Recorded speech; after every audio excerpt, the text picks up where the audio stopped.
श्रीमद् भगवद गीता दूसरा अध्याय।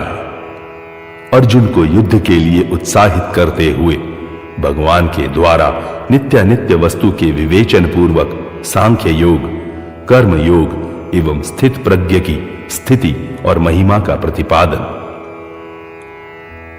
संजय बोले, इस प्रकार करुणा से व्याप्त और आंसुओं से पूर्ण तथा व्याकुल नेत्रों वाले शोक युक्त उस अर्जुन के प्रति भगवान मधुसूदन ने यह वचन कहा।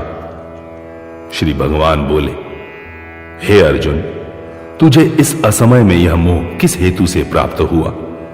क्योंकि न तो यह श्रेष्ठ पुरुषों द्वारा आचरित है, न स्वर्ग को देने वाला है और न कीर्ति को करने वाला ही है।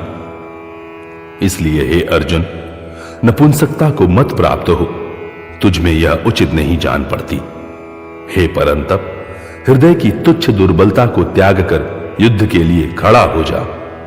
अर्जुन बोले, हे मधुसूदन, मैं रणभूमि में किस प्रकार बाणों से भीष्म पितामह और द्रोणाचार्य के विरुद्ध लड़ूंगा? क्योंकि हे अरिसूदन, वे दोनों ही पूजनीय हैं। इसलिए इन महानुभाव गुरुजनों को न मारकर मैं इस लोक में भिक्षा का अन्न भी खाना कल्याणकारक समझता हूं। क्योंकि गुरुजनों को मारकर भी इस लोक में रुधिर से सने हुए अर्थ और काम रूप भोगों को ही तो भोगूंगा। हम यह भी नहीं जानते कि हमारे लिए युद्ध करना और न करना, इन दोनों में से कौन सा श्रेष्ठ है। अथवा यह भी नहीं जानते कि उन्हें हम जीतेंगे या हमको वे जीतेंगे। और जिनको मारकर हम जीना भी नहीं चाहते, वे ही हमारे आत्मीय धृतराष्ट्र के पुत्र हमारे मुकाबले में खड़े हैं।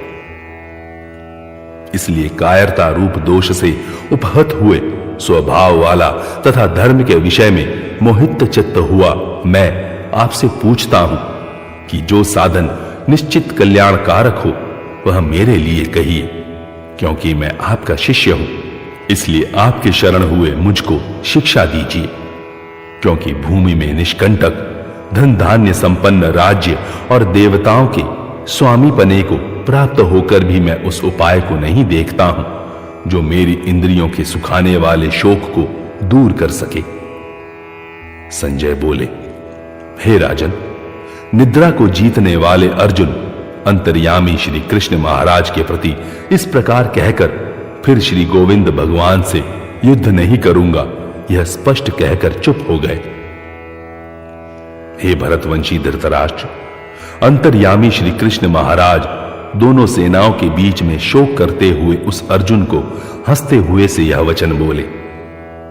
श्री भगवान बोले, हे अर्जुन, तू न शोक करने योग्य मनुष्यों के लिए शोक करता है और पंडितों के से वचनों को कहता है। परंतु जिनके प्राण चले गए हैं उनके लिए और जिनके प्राण नहीं गए हैं उनके लिए भी पंडित जन शोक नहीं करते। न तो ऐसा ही है कि मैं किसी काल में नहीं था या तू नहीं था, या अथवा ये राजा लोग नहीं थे, और न ऐसा ही है कि इससे आगे हम सब नहीं रहेंगे। जैसे जीवात्मा की इस देह में बालकपन, जवानी और वृद्धावस्था होती है, वैसे ही अन्य शरीर की प्राप्ति होती है। उस विषय में धीर पुरुष मोहित नहीं होता। अर्थात जैसे कुमार, युवा और जरा अवस्था रूप स्थूल शरीर का विकार अज्ञान से आत्मा में भासता है, वैसे ही एक शरीर से दूसरे शरीर को प्राप्त होना रूप सूक्ष्म शरीर का विकार भी अज्ञान से ही आत्मा में भासता है। इसलिए तत्व को जानने वाला धीर पुरुष मोहित नहीं होता। हे कुंती पुत्र, सर्दी गर्मी और सुख दुख को देने वाले इंद्रिय और विषयों के संयोग तो उत्पत्ति विनाशशील और अनित्य है। इसलिए हे भारत, उनको तू सहन कर। क्योंकि हे पुरुष श्रेष्ठ, दुख सुख को समान समझने वाले जिस धीर पुरुष को ये इंद्रिय और विषयों के संयोग व्याकुल नहीं करते, वह मोक्ष के योग्य होता है। वस्तु के विवेचन की रीति बतलाने के लिए दोनों के लक्षण बतलाते हैं। असत वस्तु की तो सत्ता नहीं है और सत का अभाव नहीं है। इस प्रकार इन दोनों का ही तत्वज्ञानी पुरुषों द्वारा देखा गया है।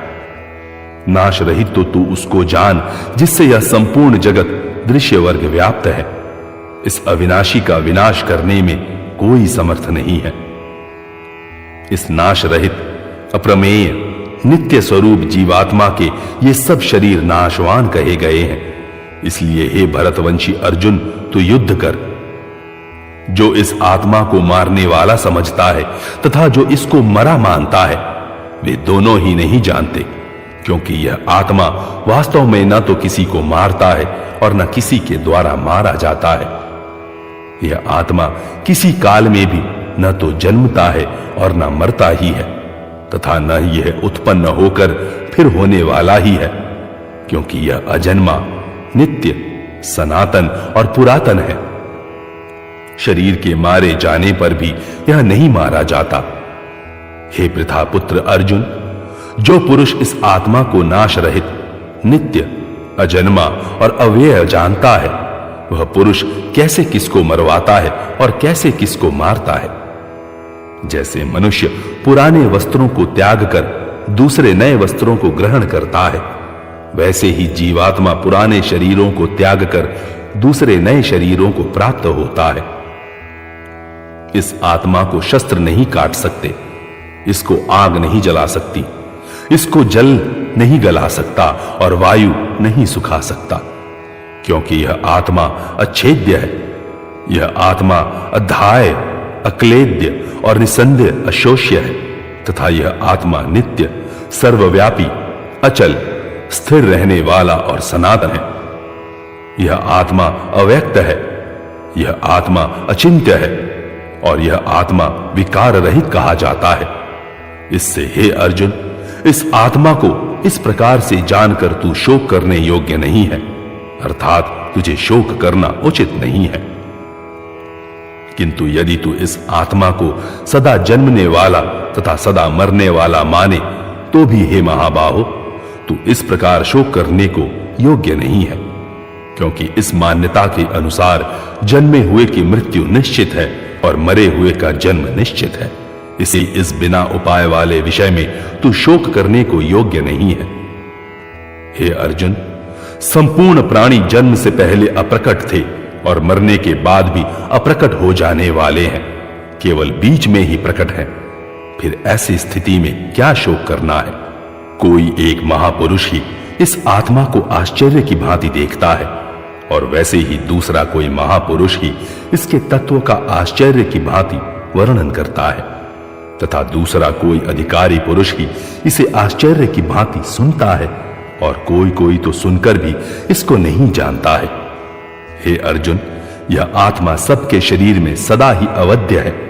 इस कारण संपूर्ण प्राणियों के लिए तू शोक करने के योग्य नहीं है, तथा अपने धर्म को देखकर भी तू भय करने योग्य नहीं है, यानी तुझे भय नहीं करना चाहिए, क्योंकि क्षत्रिय के लिए धर्मयुक्त युद्ध में बढ़कर दूसरा कोई कल्याणकारी कर्तव्य नहीं है।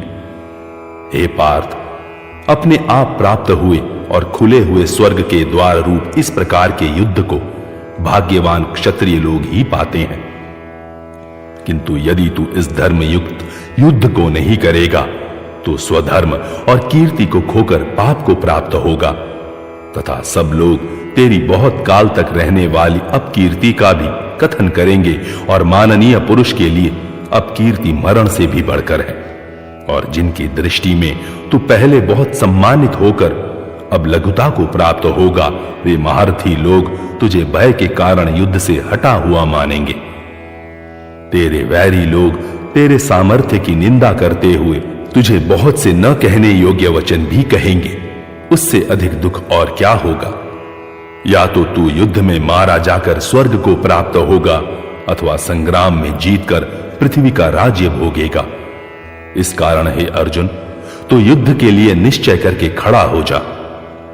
जय पराजय, लाभ हानि और सुख दुख को समान समझकर उसके बाद युद्ध के लिए तैयार हो जा। इस प्रकार युद्ध करने से तू पाप को नहीं प्राप्त होगा। हे पार्थ, यह बुद्धि तेरे लिए ज्ञान योग्य के विषय में कही गई, और अब तू इसका कर्म योग के विषय में सुन। जिस बुद्धि से युक्त हुआ तू कर्मों के बंधन को भली भांति त्याग देना, यानी सर्वथा नष्ट कर डालेगा, इस कर्म योग में आरंभ का अर्थात बीज का नाश नहीं है और उल्टा फल रूप दोष भी नहीं है, बल्कि इस कर्म योग रूप धर्म का थोड़ा सा भी साधन जन्म मृत्यु रूप महान भय से रक्षा कर लेता है। हे अर्जुन, इस कर्म योग में निश्चयात्मिका बुद्धि एक ही होती है, किंतु अस्थिर विचार वाले विवेकहीन सकाम मनुष्यों की बुद्धियां निश्चय ही बहुत भेदों वाली और अनंत होती हैं। हे अर्जुन, जो भोगों में तमन्य हो रहे हैं, जो कर्म फल के प्रशंसक वेद वाक्यों में ही प्रीति रखते हैं, जिनकी बुद्धि में स्वर्ग ही परम प्राप्य वस्तु है और जो स्वर्ग से बढ़कर दूसरी कोई वस्तु ही नहीं है, ऐसा कहने वाले हैं वे अविवेकी जन इस प्रकार की जिस पुष्पित यानी दिखाऊ शोभायुक्त वाणी को कहा करते हैं कि जो जन्म रूप कर्म फल देने वाली एवं भोग तथा ऐश्वर्य की प्राप्ति के लिए नाना प्रकार की बहुत सी क्रियाओं का वर्णन करने वाली है, उस वाणी द्वारा जिनका चित्त हर लिया गया है, जो भोग और ऐश्वर्य में अत्यंत आसक्त है, उन पुरुषों की परमात्मा में निश्चयात्मिका बुद्धि नहीं होती।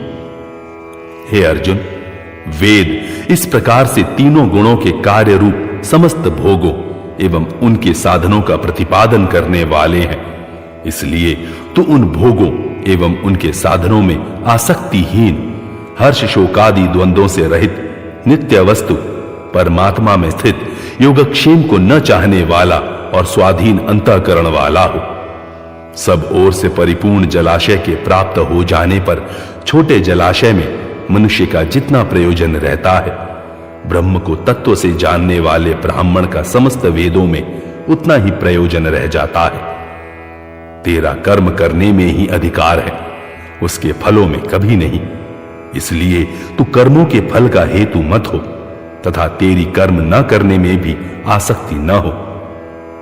हे धनंजय, तू आसक्ति को त्याग कर तथा सिद्धि और असिद्धि में समान बुद्धि वाला होकर योग में स्थित हुआ कर्तव्य कर्मों को कर।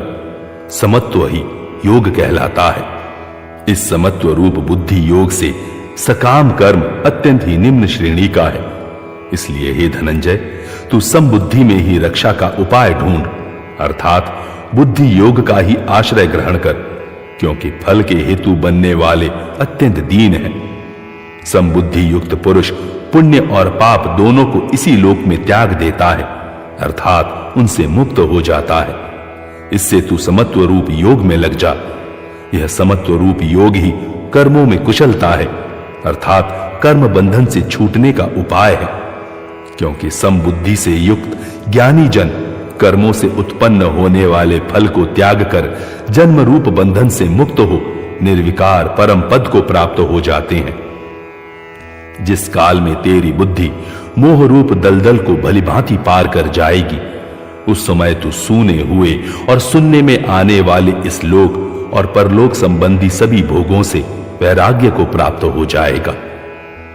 भांति भांति के वचनों को सुनने से विचलित हुई तेरी बुद्धि जब परमात्मा में अचल और स्थिर ठहर जाएगी, तब तू योग को प्राप्त हो जाएगा, अर्थात तेरा परमात्मा से नित्य संयोग हो जाएगा। अर्जुन बोले, हे केशव, समाधि में स्थित परमात्मा को प्राप्त हुए स्थिर बुद्धि पुरुष का क्या लक्षण है? वह स्थिर बुद्धि पुरुष कैसे बोलता है, कैसे बैठता है और कैसे चलता है? श्री भगवान बोले, हे अर्जुन, जिस काल में यह पुरुष मन में स्थित संपूर्ण कामनाओं की भली भांति त्याग देता है और आत्मा से आत्मा में ही संतुष्ट रहता है, उस काल में वह स्थित प्रज्ञ कहा जाता है। दुखों की प्राप्ति होने पर जिसके मन में उद्वेग नहीं होता, सुखों की प्राप्ति में जो सर्वथा निष्प्रिय है तथा जिसके राग, भय और क्रोध नष्ट हो गए हैं, ऐसा मुनि स्थिर बुद्धि कहा जाता है। जो पुरुष सर्वत्र स्नेह रहित हुआ उस शुभ या अशुभ वस्तु को प्राप्त होकर न प्रसन्न होता है और न द्वेष करता है, उसकी बुद्धि स्थिर है। कछुआ सब ओर से अपने अंगों को जैसे समेट लेता है, वैसे ही जब यह पुरुष इंद्रियों के विषयों से इंद्रियों को सब प्रकार से हटा लेता है, तब उसकी बुद्धि स्थिर है। इंद्रियों के द्वारा विषयों को ग्रहण न करने वाले पुरुष की भी केवल विषय तो निवृत्त हो जाते हैं, परंतु उनमें रहने वाली आसक्ति निवृत्त नहीं होती। इस स्थित प्रज्ञ पुरुष की तो आसक्ति भी परमात्मा का साक्षात करके निवृत्त हो जाती है।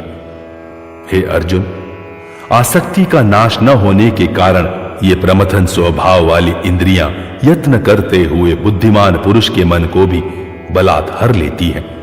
इसलिए साधक को चाहिए कि वह उन संपूर्ण इंद्रियों को वश में करके समाहित चित्त हुआ मेरे परायण होकर ध्यान में बैठे, क्योंकि जिस पुरुष की इंद्रियां वश में होती हैं उसकी बुद्धि स्थिर हो जाती है। विषयों का चिंतन करने वाले पुरुष की उन विषयों में आसक्ति हो जाती है। आसक्ति से उन विषयों की कामना उत्पन्न होती है और कामना में विघ्न पड़ने से क्रोध उत्पन्न होता है। क्रोध से अत्यंत मूढ़ भाव उत्पन्न हो जाता है। मूढ़ भाव से स्मृति में भ्रम हो जाता है। स्मृति में भ्रम हो जाने से बुद्धि अर्थात ज्ञान शक्ति का नाश हो जाता है और बुद्धि का नाश हो जाने से यह पुरुष अपनी स्थिति से गिर जाता है। परंतु अपने अधीन किए हुए अंतःकरण वाला साधक अपने वश में की हुई राग द्वेष से रहित इंद्रियों द्वारा विषयों में विचरण करता हुआ अंतःकरण की प्रसन्नता को प्राप्त होता है। अंतःकरण की प्रसन्नता होने पर इसके संपूर्ण दुखों का अभाव हो जाता है और उस प्रसन्न चित्त वाले कर्म योगी की बुद्धि शीघ्र ही सब ओर से हटकर एक परमात्मा में ही भली भांति स्थिर हो जाती है। न जीते हुए मन और इंद्रियों वाले पुरुष में नित्यामिका बुद्धि नहीं होती और उस अयुक्त मनुष्य के अंतःकरण में भावना भी नहीं होती तथा भावनाहीन मनुष्य को शांति नहीं मिलती और शांति रहित मनुष्य को सुख कैसे मिल सकता है? क्योंकि जैसे जल में चलने वाली नाव को वायु हर लेती है, वैसे ही विषयों में विचरती हुई इंद्रियों में से मन जिस इंद्रिय के साथ रहता है वह एक ही इंद्रिय इस अयुक्त पुरुष की बुद्धि को हर लेती है। इसलिए हे महाबाहो, जिस पुरुष की इंद्रियों के विषय से सब प्रकार निग्रह की हुई है, उसी की बुद्धि स्थिर है।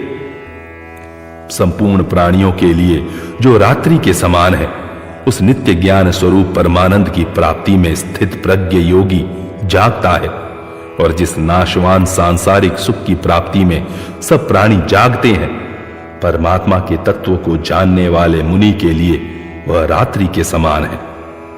जैसे नाना नदियों के जल सब ओर से परिपूर्ण अचल प्रतिष्ठा वाले समुद्र में उसको विचलित न करते हुए ही समा जाते हैं, वैसे ही सब भोग जिस स्थित प्रज्ञ पुरुष में किसी प्रकार का विकार उत्पन्न किए बिना ही समा जाते हैं, वही पुरुष परम शांति को प्राप्त होता है, भोगों को चाहने वाला नहीं। जो पुरुष कामनाओं को त्याग कर ममता रहित, अहंकार रहित और स्पृहा रहित हुआ विचरता है, वही शांति को प्राप्त होता है, अर्थात वह शांति को प्राप्त है। हे अर्जुन, यह ब्रह्म को प्राप्त हुए पुरुष की स्थिति है। इसको प्राप्त होकर योगी कभी मोहित नहीं होता और अंत काल में भी इस ब्राह्मी स्थिति में स्थित होकर ब्रह्मानंद को प्राप्त हो जाता है।